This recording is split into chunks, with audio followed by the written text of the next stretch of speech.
Good morning, Orange. It's Saturday morning.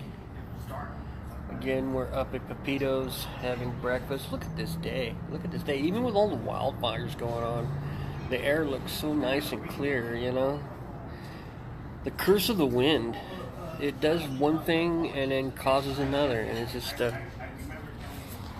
what it is, man, you know? And to all those fighting the fires. To all of you guys fighting the fires, you know, God bless you. Thanks for your efforts. Too old and beat up to get up in those mountains and rugged passes. Fight those things non-stop for hours on end. You know, just to the people of Paradise, you have my sympathies. To Donna Mason. I'm glad you and your family are okay. I'm sorry about your losses, but I'm happy that you're okay.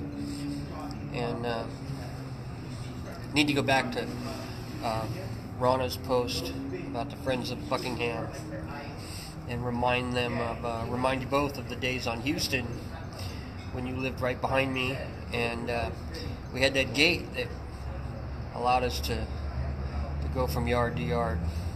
That was pretty cool. Anyways, it's a lovely Saturday. Thankful for that. I'm thankful I've been able to come up and have breakfast here at Pepito's, this little Mexican taqueria or whatever you want to call it. Good food, some nice people. Just a good place. It's clean. It's accommodating. They make their own chips daily. They fry their own chips daily. So they're nice and fresh. Anyways, what to talk about? Things are so quiet, you know. It seems like, other than that horrendous shooting in Thousand Oaks, I don't know. I'm going to say again, I don't think of myself as a conspiracy theorist, but it is kind of ironic that just a day or so after the Democrats flipped the House, that we have a shooting that would again bring in the whole gun grabbing debate to the state of Oregon. A 10-22 Ruger is not an assault rifle. There's actually no such thing as an assault rifle. An AR-15 is not an assault rifle, or an AK-47. It's not a military weapon. Well, a version of it is military.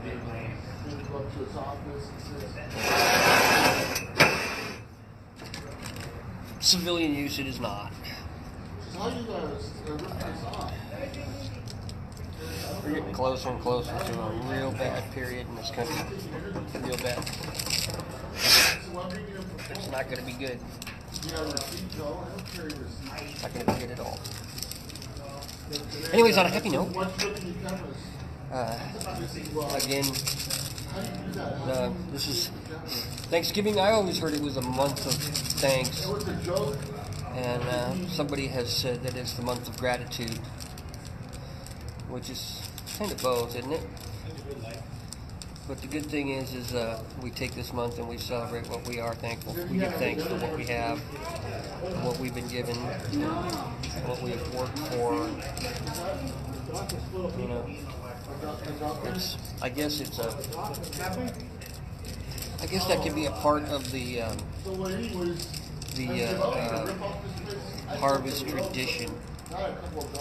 You know, the harvest mentality. We're celebrating a fruitful harvest. The harvest is in.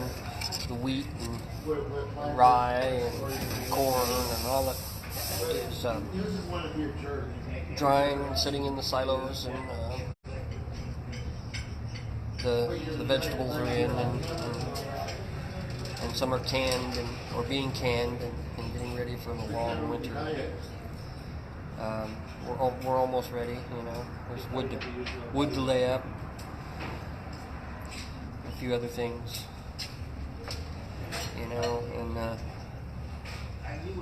grain and corn and whatever to get ready for spring, for the whiskey making season. It's all part of the harvest. You know, that's it's gotten too cold or whatever now, so nobody's making whiskey anymore.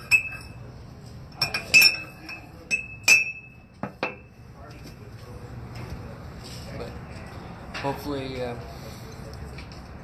it'll be a good winter. To be honest with you, I'm in my old age, especially here in California, I wish and pray for harsh winters. Heavy, intense snowfall. Some rain, some good rain, healthy amount of it. But up in the Sierras and up in the upper mountains of Oregon and whatnot, you know, right on our border, heavy snowfall that will provide the water for later in the year, after the runoff and after the melt. I pray for that in the Midwest and in Canada, so that the thick, dense snow, when it melts and it runs off, it helps fill the aquifers, underground aquifers. And it provides the water down the rivers to swell the Colorado, which will backfill the lakes and the dams along the Colorado River.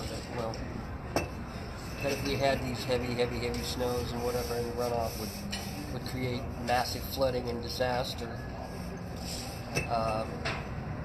The rain is what helps Salton Sea now, I'll give you that. What used to help Salton Sea the most was floods. The annual floods, or the floods of every so many years along the Colorado River, which were bad but yet beneficial. So, what can you say?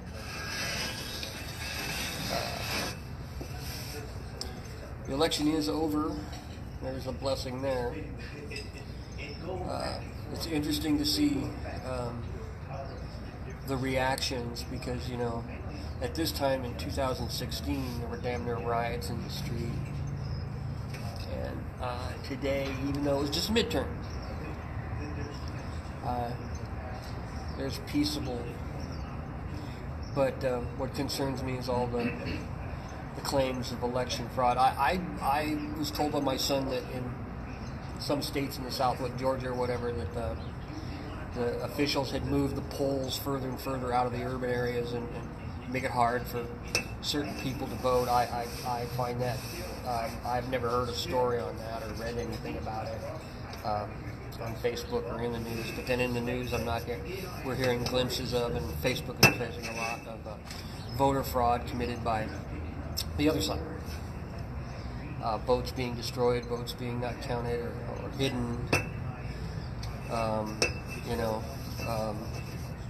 Election officials allowing or proclaiming illegals can vote, non-citizens can vote. Quite honestly, I know I would have voted against the bill in Florida about felons. I'm serious. I mean, if you want to rewrite it, that a felon can earn his right to vote back is one thing, but or depending on the level or intensity of the felon or the type of felon committed, you know, the length of which a person loses his rights to vote. I mean, I think it's important to integrate these people back into society peacefully and productively, rather than multiplying on the recidivism of the prison system, where they're just going to, in a year or so, they're just going to find themselves back in there, you know, committing another felon, maybe even worse than the one before. You know, I do want to bring down the prison populations in the United States.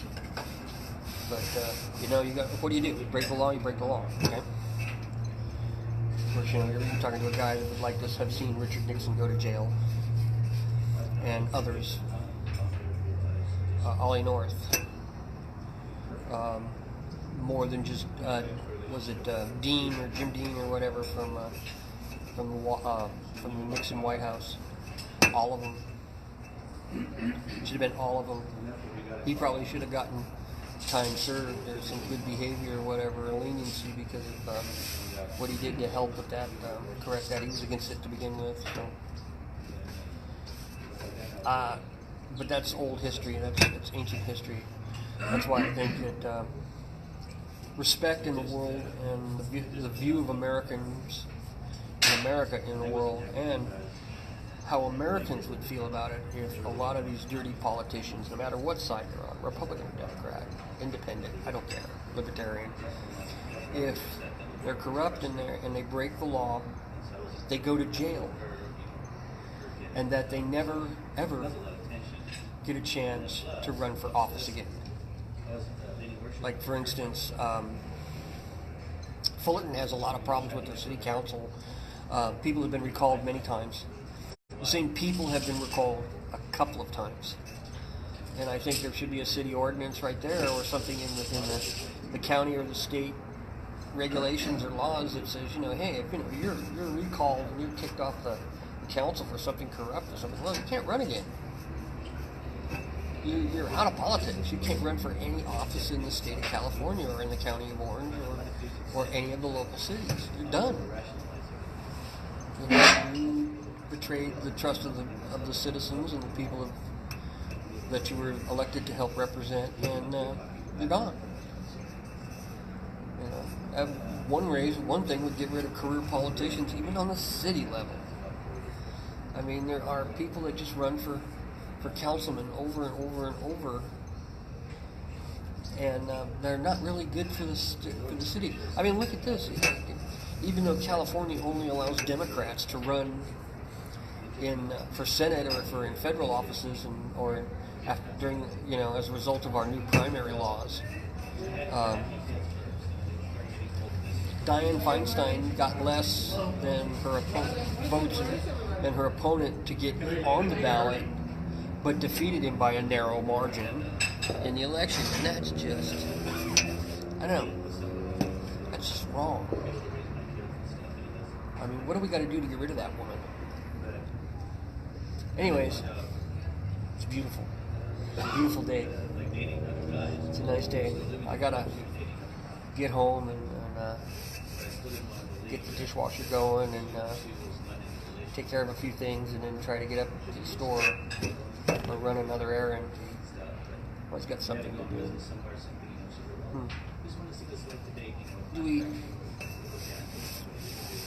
And that's, I mean, to me, that's in the nutshell, of what it is. There's a lot going on in this country. There's things that I'm following that really aren't don't matter. They're more personal or societal issues that don't require the attention of the government.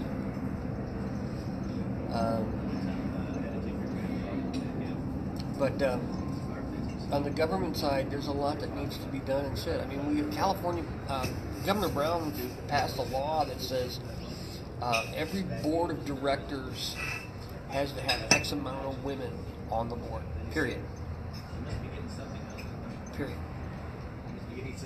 And I don't know what will happen to those corporations if they can't or they don't. I mean, it's like, for instance, if you got 5 board members, 2 of them have to be women. If you have 7 board members, 3 of them have to be women. And it goes like that. And for God's sakes, man,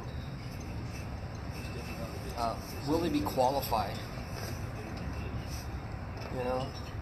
Will they be able to do the job? Will it benefit not just them? Well, will it benefit the company and its employees and the people that their customers? And on that one, I am gonna put the employees first before the customer on that, because too many times, a company goes bankrupt or does something corrupt or wrong. Enron, for instance, so many people that had retired lost their entire retirement. It was just shut off. Those that were still working there that had put away all this money, had contributed and whatever, all that money is gone. They have no retirement. So I think, if anything, we need to do laws about that. We need laws that protects certain things. But no, you gotta pay your bills, and so the first thing that goes is the retirement plans and all of that to pay off the debts of the company.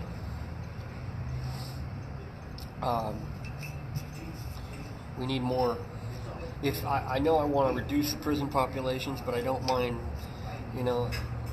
massaging the numbers to where a lot of these board members and CEOs go to jail, and not just club prison, but to just regular prison.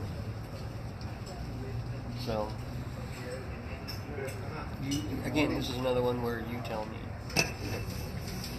It's sad. It's despicable. I'm sick of it. But there's nothing I can do about it, so I have to find the means to not let it affect my life.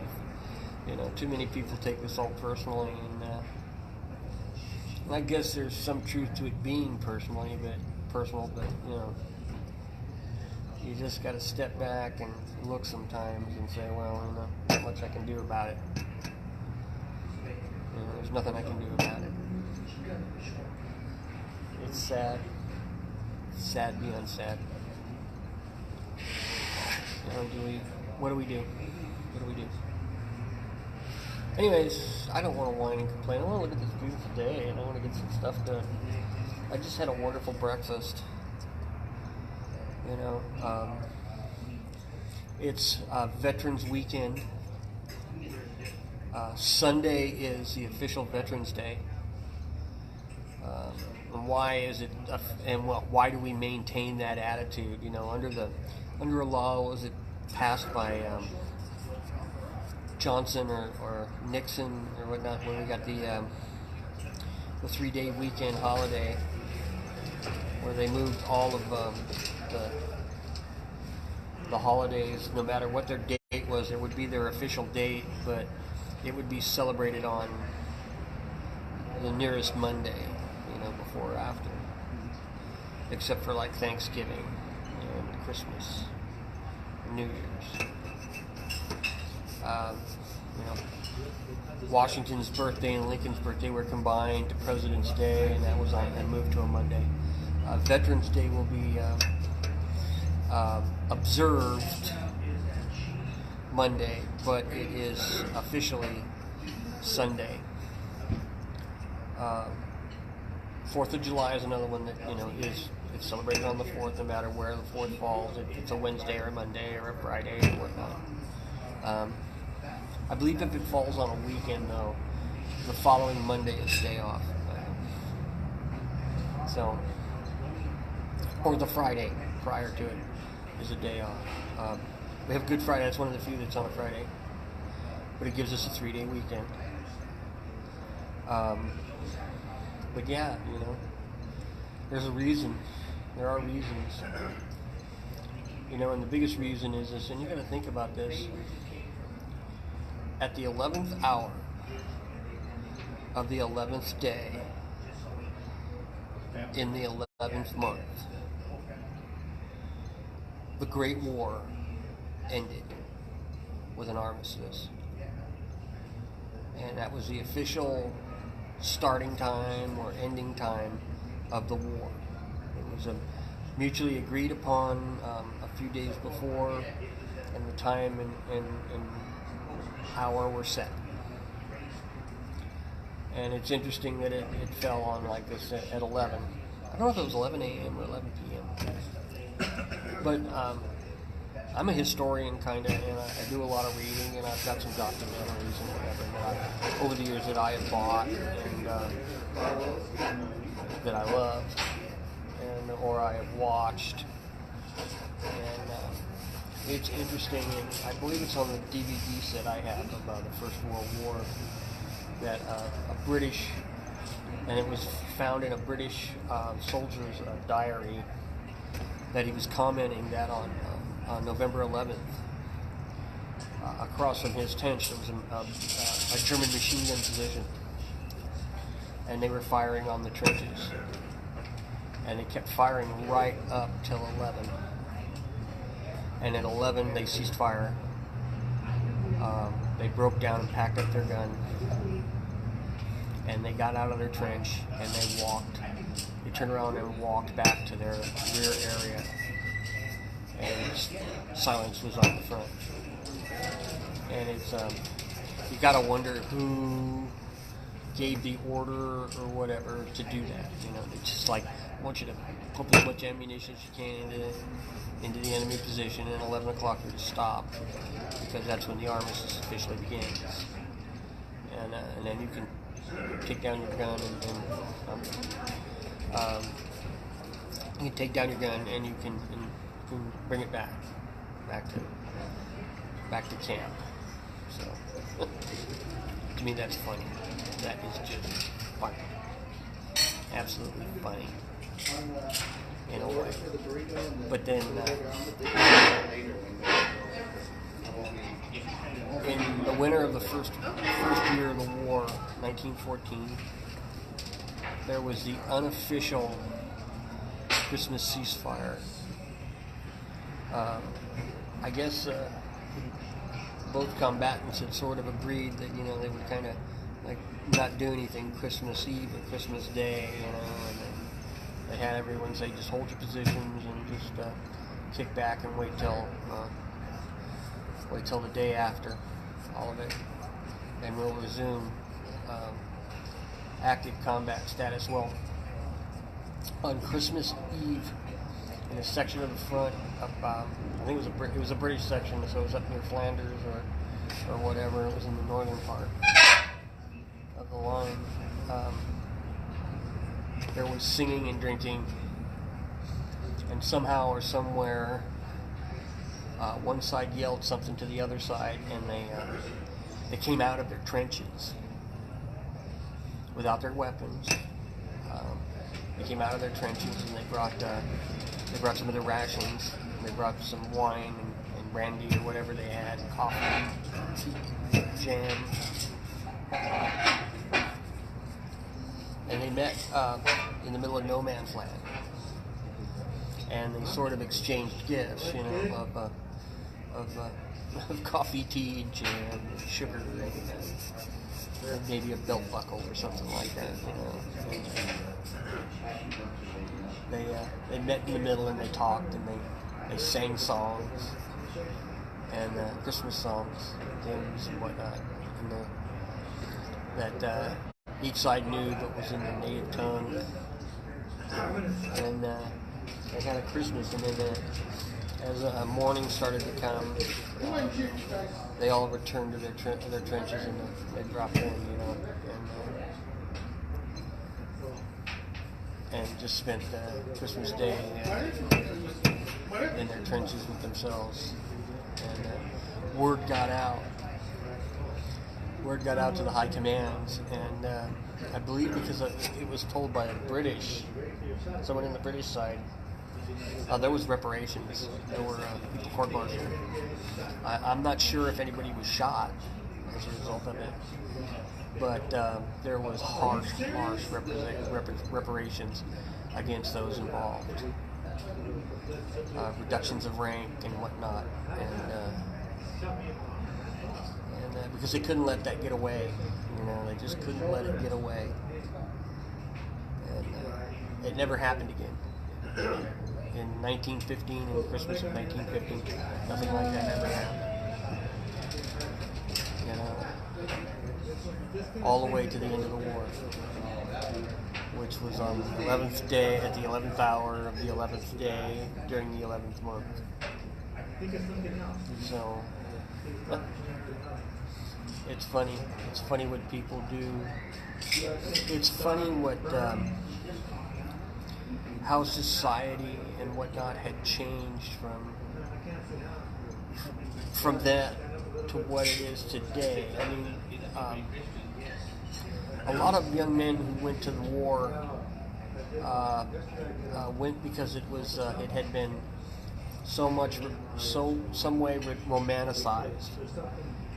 from the Boer War and from the Crimean War and the charge of the Light Brigade and books that these young men had read in their youth and studied, and in the days of the knights and whatnot. And so there was not just a patriotic duty. There was this romantic view of going to war. You can see that in Hemingway's For Whom the Bell Tolls, and I think one other of his books. He shows a little bit of the dark side, but he also romanticizes it a little bit. And as such, and even today in some of the literature and some of the books, they talk about the early pursuit pilots or fighter pilots, or just pilots, and how they didn't really carry guns at first, but then they started carrying pistols, and sometimes they would fly by each other and salute, and then they would turn away and they would come back at each other and try to shoot them down. I'm good though, with a handgun, and then what's up? And then it was important. When they started arming the aircraft, they put gunners on them and they put machine guns on them, and they started trying to shoot down the other plane because they were trying to shoot down their observation balloons. It was or their photo reconnaissance aircraft, which is kind of a smart or intelligent thing to do. You just don't want to give the enemy photo intelligence or any kind of advance notice or information about what you're going to do or what you're doing, and that you're preparing for an attack. And I don't know, it turned into a whole thing, and so the pilots became the knights of the sky.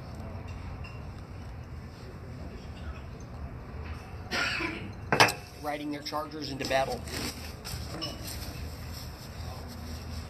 It's interesting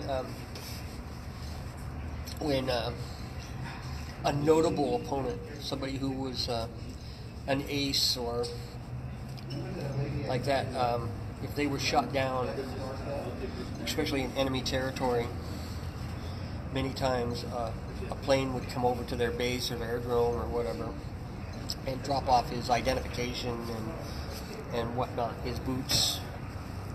Not as some sort of cruel joke, but to let them know and to sort of honor their opponent. And the pilots would have funerals for their enemies, the enemy combatants, as well as their own pilots, if their pilots made it back to their side or to the base. And so they would bury them, or they would sometimes contact people on the line and schedule something where they could move the remains across the no man's land on to the other side and have it returned to their opponent. And it was all out of respect and out of chivalry, and which starts to develop and lead to romantic ideas of aerial combat, and then we get into something like the Second World War, and it's just pilots mostly trying to think about, they're shooting at the machine and not the person, for their own sanity, to keep their own sanity. The bombers are dropping bombs on enemy facilities and operations. You're going to tag Mark Ames, Naomi's son, I think it is.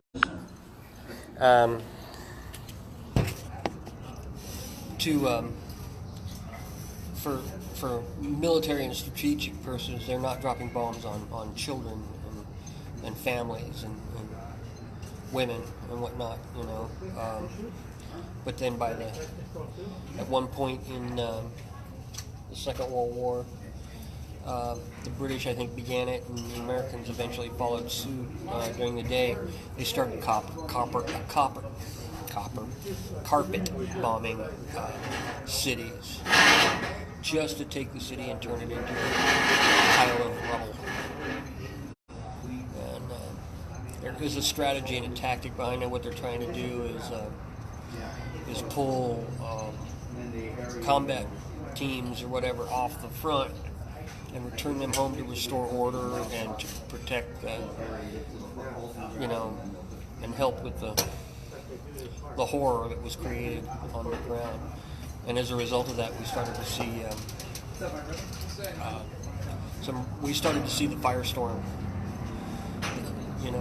No one had really known about this phenomenon, and because of what happened. And now people bring up Dresden, but probably even worse was Tokyo, and there may have been one or two other cities in Japan that were even worse than Tokyo for the number of people killed and the damage inflicted. It's just terrific.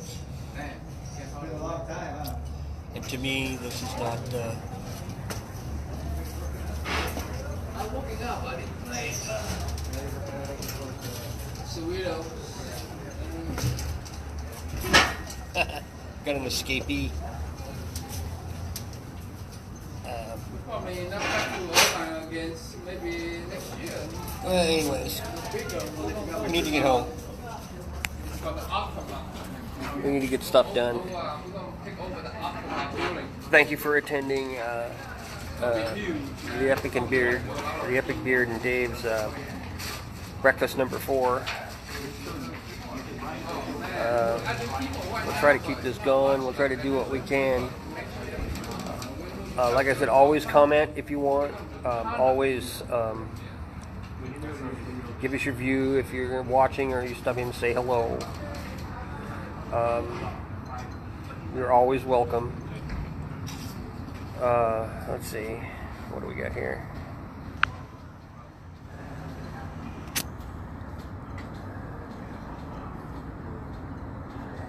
Request to be in your partner. Okay. I've got no views. Invite friends.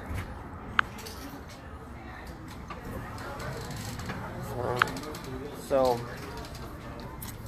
yes, don't forget, today we call it Veterans Day, or tomorrow we call it Veterans Day. I believe we once called it Armistice Day. I believe that's what the British call it. And the British wear the red poppy. We will fly our banners at half-mast, and the local cemeteries that have veterans interned in them will be covered with flags. Battery power 15%. Let me close that. So yeah, please comment. Please stop and at least say hello or wave. If you're interested on seeing it somewhere else, you don't, other than Facebook, it will be posted later today on the Epic Beard and Dave channel in YouTube. I have 2 channels. I have Dave Vsau and I have the Epic Beard and Dave. You can also comment there. I think it's much easier to do so there. I understand this is a weak one. Not funny. But that's the way it is. It's Saturday, man. Just like lighten up and kick back and enjoy yourself. So anyone out there that wants to, it's here. Anyone out there that wants to, it'll be there. So always, and if you want, you can subscribe to one or both of my YouTube channels. So, hey, have fun, enjoy your day. Be nice to everybody, to everyone. Be nice to your friends and family, and love your friends and family. And with that, we say, vaya con Dios, muchachos.